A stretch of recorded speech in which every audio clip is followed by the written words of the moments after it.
두 번째 파트는요, 체육 선생님들께서 가장 많이 질문을 하시는 제가 수업을 구성하는 방법에 대한 내용이 되겠습니다. 제가 처음에 체육 선생님이 되고 난 이후부터 가장 중요하게 생각하는 부분이 4가지가 있는데요. 첫 번째는 아이들이 많이 움직여야 된다라는 부분인데요. 인지, 정의, 심동 이렇게 3가지 영역을 골고루 우리가 체육에서 발달을 이뤄내야 된다라는 이야기들 많이 있지만요. 저 같은 경우는 거의 한 85% 이상을 체육 수업에서 활동하는 부분을 최대화하기 위해서 좀 노력하는 부분이 있고요.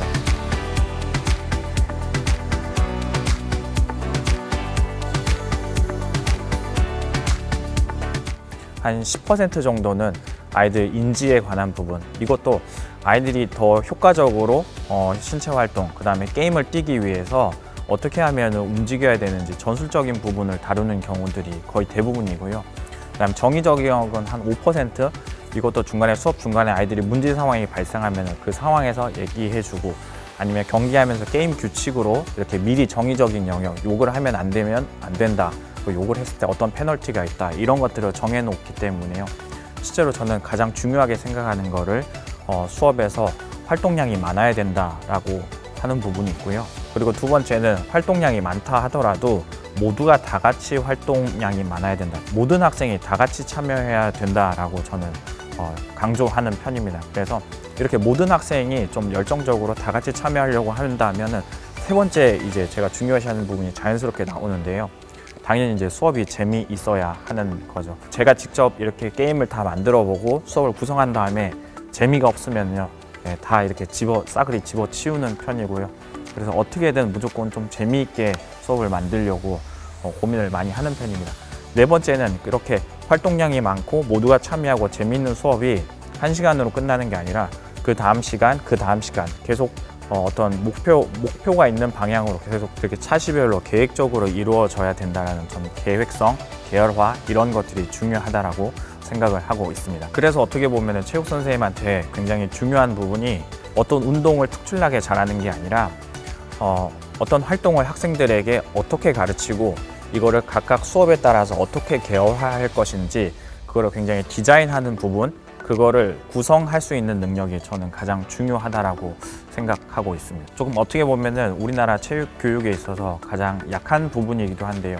어떻게 수업을 만들지 다양한 사례들이나 방법들 누군가가 가르쳐 주지도 않기도 하고 자료나 아니면 거기에 시도해 본 사람들이 너무 적다라는 것, 그게 저는 좀 안타까운 부분이라고 생각을 하고 있습니다. 거의 대부분 참여도로 평가를 하는데요. 아이들이 수업에 참여를 하고 있으면 저는 이제 사진 명렬표 뽑아서 아이들이 열심히 하는 아이들 파란색 볼펜으로 이렇게 체크하고 열심히 하지 않는 아이들 빨간색 볼펜으로 체크하는데요. 그렇게 해서 매 시간 중간중간마다 아이들이 참여도를 제가 계속 평가를 하게 됩니다. 잘하고 못하고도 중요할 수 있지만 전 그것보다 얼마나 더 열심히 하느냐가 가장 중요한 부분이라고 생각하기 때문에 그 수업에서 제시된 활동을 얼마나 열정적으로 열심히 참여하는가를 계속적으로 주기적으로 꾸준히 평가해 나가는 것. 당연히 거기에는 체육복을 입고 왔느냐, 중간에 욕설을 하거나 이런 부분 당연히 감점 요소로 작용을 하고요.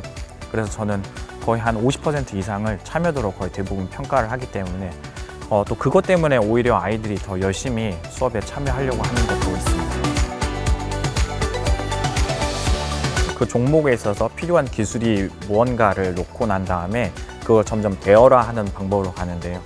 예를 들어서 얼티미트 플라잉 디스크 같은 경우는 던지고 받는 그런 과정들이 기본적으로 필요하기 때문에 패스와 캐치를 1, 2단계에다 만들어 놓고 그 다음에는 디스크가 없는 사람들이 어떻게 움직일 것인가에 대한 어떤 전술적인 부분, 그 다음은 그런 상대편을 방어하기 위한 방어 전술, 이렇게 4가지로 구분을 할 수 있을 것 같습니다. 첫 번째 수업 시간에는 정확하게 패스 주는 거, 이때는 놓쳐도 되지만 두 번째 수업 시간에서는 놓치면 안 된다라는 것들을 규칙으로 포함하고, 그 다음 세 번째 시간에서는 디스크가 없는 사람이 어느 방향으로 움직여야 된다는 것들을 설명을 해주는 식으로 수업을 점점 이렇게 구성해 나가는데요.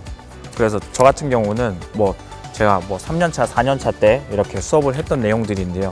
저는 이렇게 다 적어 놓습니다. 그래서 반가워했던 내용들도 적어서 아이들이 어떻게 움직여야 되고 어느 방향으로 가야 되고 공은 몇 개가 필요하고 아이들이 제일 자주 하는 실수들은 무엇인지 이런 것들을 정리를 해 놓는데요. 그래서 각 종목별로 1차 시에서는 이 아이들이 어떻게 기술 연습을 하고 그걸 어떻게 초기 과제 게임을 만들고 그 이후에는 아이들이 실제 경기에 가깝게 하는 그 게임을 1단계에서는 어떻게 할지, 그리고 그 다음 이제 패스를 놓치면 안 되기 때문에 패스를 놓치지 않는 걸 어떻게 연습하고 그걸 어떻게 게임으로 만들고 그 다음에 거기에 해당하는 실제 게임에서 패스를 놓치면 안 된다는 규정까지 추가한 식으로 해서요.